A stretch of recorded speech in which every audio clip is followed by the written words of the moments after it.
అందరికీ నమస్తే అండి. ఏపీ గవర్నమెంట్ కి ధన్యవాదాలండి.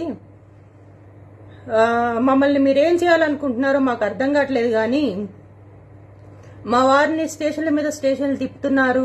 ఆయన నిజంగానే తప్పు మాట్లాడారంటే కేసుల మీద కేసు వేస్తున్నారు. వాటన్నిటికీ ఆయన బెయిల్స్ తెచ్చుకుంటున్నారు, మళ్ళీ వేస్తున్నారు, మళ్ళీ తెచ్చుకుంటున్నారు. బట్ ఎందుకండి ఇంత హెరాస్ చేస్తున్నారు? అవసరమా మీకు? ఒక మనిషి నోటి నుంచి ఒకళ్ళు మాట్లాడితే తప్పు, ఇంకొకరు మాట్లాడితే తప్పు కాదు అన్నప్పుడు ఇవే కేసులు పవన్ కళ్యాణ్ గారి మీద కూడా వేయాలి కదండి. ఆయన మాట్లాడిందే మా వారు మాట్లాడారు. మా కుటుంబం మొత్తాన్ని చంపేయాలనుకుంటే ఒకేసారి చంపేయండి. ఇలా కేసుల మీద రోజుకొకటి నాకున్న పసిపిల్ల చాలా బాధపడుతుంది. వాళ్ళ నాన్నగారు కావాలి అనేసి చాలా ఇబ్బంది పడుతుంది. నాకున్న చిన్న పాప చాలా ఇబ్బంది పడుతుంది. తన మొక్కమన్నా చూడండి, లేదా మా కుటుంబ సభ్యులు మేము అందరం ఒకేసారి చచ్చిపోతామండి. ఎందుకంటే నోట్లోంచి ఒక మాట వచ్చిన తర్వాత ఒకళ్ళు మాట్లాడితే తప్పు లేదు, ఇంకొకరు మాట్లాడితే తప్పు అన్నప్పుడు హింస పెడుతున్నారండి. మీరు కేసులు పెట్టట్లేదండి.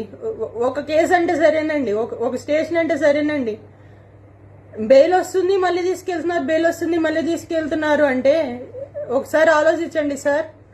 లేదా చంపేయండి, ఒకసారి చంపేయండి, అయిపోతుంది.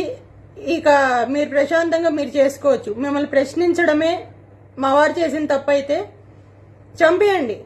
ఆయనతో పాటు మమ్మల్ని చంపేయండి. ఆయన ఒక్కడనే కాదు, ఆయనతో పాటు ఆయన కుటుంబం, నేను, నా కూతురు, మమ్మల్ని కూడా చంపేయండి. ఇంతకు మించి మేమేమీ చెప్పలేమండి. మాఫింగ్ వీడియోస్ ఏంటండి? అలాంటి వీడియోస్ ఎక్కడన్నా పెడతారా అండి? అలాంటి ఎక్కడన్నా ఉంటాయా?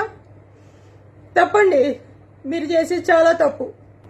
మాఫింగ్ వీడియోస్ చేయడం అనేది చాలా తప్పు. ఒక మనిషి నోటి నుంచి ఒకళ్ళు మాట్లాడితే తప్పు, ఇంకొకరు మాట్లాడితే తప్పు కాదు అన్నప్పుడు ఇవే కేసులు పవన్ కళ్యాణ్ గారి మీద కూడా వేయాలి కదండి. ఆయన మాట్లాడిందే మా వారు మాట్లాడారు. మా కుటుంబం మొత్తాన్ని చంపేయాలనుకుంటే ఒకేసారి చంపేయండి. ఇలా కేసుల మీద రోజుకొకటి నాకున్న పసిపిల్ల చాలా బాధపడుతుంది. వాళ్ళ నాన్నగారు కావాలి అనేసి చాలా ఇబ్బంది పడుతుంది. నాకున్న చిన్న పాప చాలా ఇబ్బంది పడుతుంది. తన మొక్కమన్నా చూడండి, లేదా మా కుటుంబ సభ్యులు మేము అందరం ఒకేసారి చచ్చిపోతామండి. ఎందుకంటే నోట్లోంచి ఒక మాట వచ్చిన తర్వాత ఒకళ్ళు మాట్లాడితే తప్పు లేదు, ఇంకొకరు మాట్లాడితే తప్పు అన్నప్పుడు హింస పెడుతున్నారండి. మీరు కేసులు పెట్టట్లేదండి. ఒక కేసు అంటే సరేనండి, ఒక స్టేషన్ అంటే సరేనండి, బెయిల్ వస్తుంది మళ్ళీ తీసుకెళ్తున్నారు, బెయిల్ వస్తుంది మళ్ళీ తీసుకెళ్తున్నారు అంటే ఒకసారి ఆలోచించండి సార్. లేదా చంపేయండి, ఒకసారి చంపేయండి, అయిపోతుంది.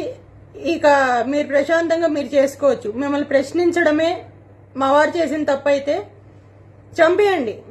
ఆయనతో పాటు మమ్మల్ని చంపేయండి. ఆయన ఒక్కడనే కాదు, ఆయనతో పాటు ఆయన కుటుంబం, నేను, నా కూతురు, మమ్మల్ని కూడా చంపేయండి. ఇంతకు మించి మేమేమీ చెప్పలేమండి. మాఫింగ్ వీడియోస్ ఏంటండి? అలాంటి వీడియోస్ ఎక్కడన్నా పెడతారా అండి? అలాంటి ఎక్కడన్నా ఉంటాయా? తప్పండి, మీరు చేసేది చాలా తప్పు.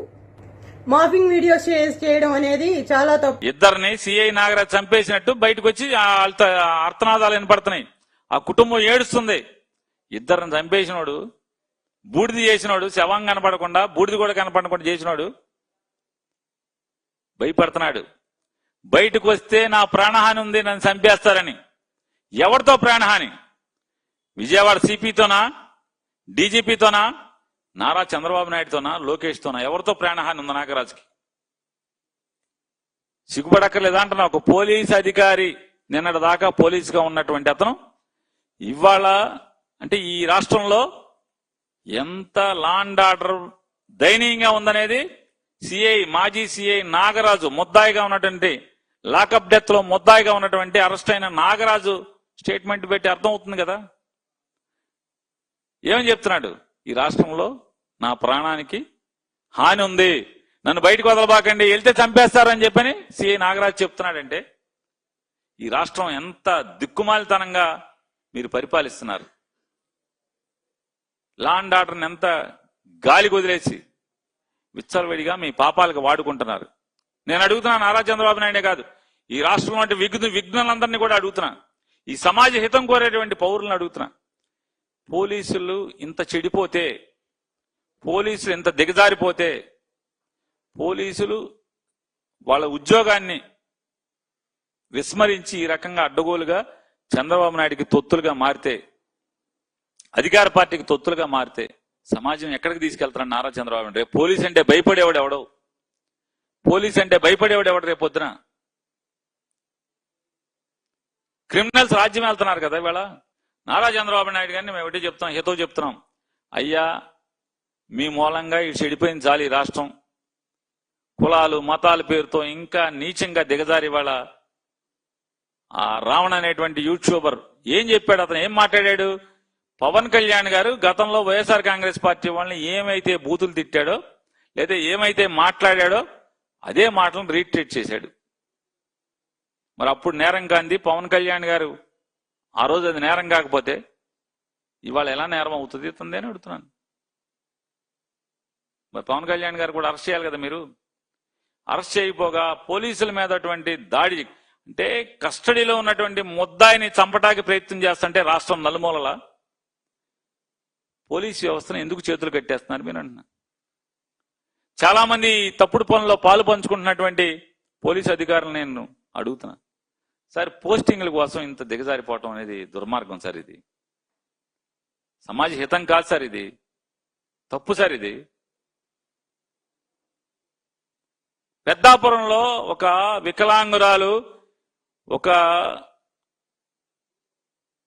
డబ్బున్నోడు నన్ను చెరిచి మానభంగం చేసి కడుపు రాకటానికి కారణమయ్యాడని చెప్పి కంప్లైంట్ ఇస్తే మాట్లాడినటువంటి అదే అధికారులు ఇవాళ కాగితం ఇచ్చిన గంటల్లో హైదరాబాద్ వెళ్ళి సోషల్ మీడియాలోనే డయాస్ మీద మాట్లాడాడని చెప్పని ఒక మనిషిని ఎత్తుకొచ్చి అదే నేరానికి, లేదా మీరు చెప్పినటువంటి నేరం అదే అయితే అదే నేరానికి పలు కేసులు పలు స్టేషన్లలో కట్టం, పలుమార్లు అరెస్ట్ చేయటం ఒకే నేరానికి.